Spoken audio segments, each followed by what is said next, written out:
ମାଧର ଦେଖା ଦର୍ଶନ ନାହିଁ। ମାଧ ଆଜି ଆସିବନି କି ରେ?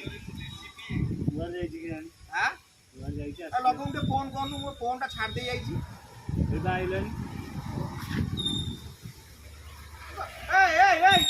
ତୁ କୁଆଡେ ଯାଉଛୁ? ଆଡା ନାଇଁ ମୋର ଟାଇମ ନାହିଁ। ତୁ ଫାଲତୁ ଗପ ଗପିବୁ, ମୋ ପାଖରେ ଟାଇମ ନାହିଁ। ଆସୁନୁ ଫାଲତୁ ଆଇଡି ଆଉ ଟିକେ ତତେ ଆମେ ଅପେକ୍ଷା କରୁଛୁ ଘଣ୍ଟା ହେଲା। ତୁ ବସୁନୁ। ଆରେ ମୁଁ ଟିକେ ଜଲ୍ଦିରେ ଅଛି। କଣ ଜଲ୍ଦି? ତୋର ସିନା କିଛି କାମ ଧନ୍ଦା ନାହିଁ, ତୁ ବସୁ। ଆରେ ମୁଁ ଯାଉଛି ଟିକେ ବଜାରକୁ ଦାନା ଆଣିବାକୁ। ଦାନା? ହଁ। ତୁ କଣ କୁକୁଡ଼ା ଫାର୍ମ କଲୁ ନା କଣ? କୁକୁଡ଼ା ଫାର୍ମ କଲି। ଆଉ ଦାନା ଆଉ କହୁଛୁ? କିନ୍ତୁ ଦାନା କଣ ଖାଲି କୁକୁଡ଼ା ଖାଇବେ, ଆଉ କେହି ଖାଇବେନି?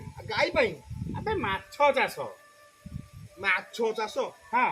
ଆବେ ତମର ତ ଜମି ବେଲେ ବୁଠେ, ତାପରେ ଘର କରିଛ, ପୁଣି ମାଛ ଚାଷ କଣ କରିବ? ଆରେ ତୁ କଣ ନ୍ୟୁଜ ଫ୍ୟୁଜ ଦେଖୁନୁ ବୋଧେ ମୋବାଇଲରେ? ନ୍ୟୁଜ? ହଁ।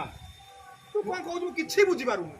ଆବେ ଆମ ସରକାର କହିନାହାନ୍ତି, ମୋହନ ମାଝୀ ହଁ କହିନାହାନ୍ତି ଏଥର ସମସ୍ତେ ଘରେ ଘରେ ମାଛ ଚାଷ କରିପାରିବେ?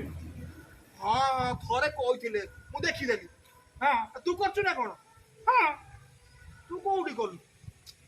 ଆବେ କୋଉଠି କଣ, ମୋର ସେଇ ଯୋଉ ଘର ଆଗରେ ପୁରା ଆଣ୍ଠିଏ ପାଣି, ବର୍ଷା ଛାଡୁଛି। ଓ ସେଇ ପାଣିରେ ମାଛ ଚାଷ କରିବୁ? ସେଇ ପାଣିରେ ମାଛ ଛାଡି ଦେଇଛି। ହଁ। ଆଉ ଦାନା ପକେଇବି ଆଉ କଣ।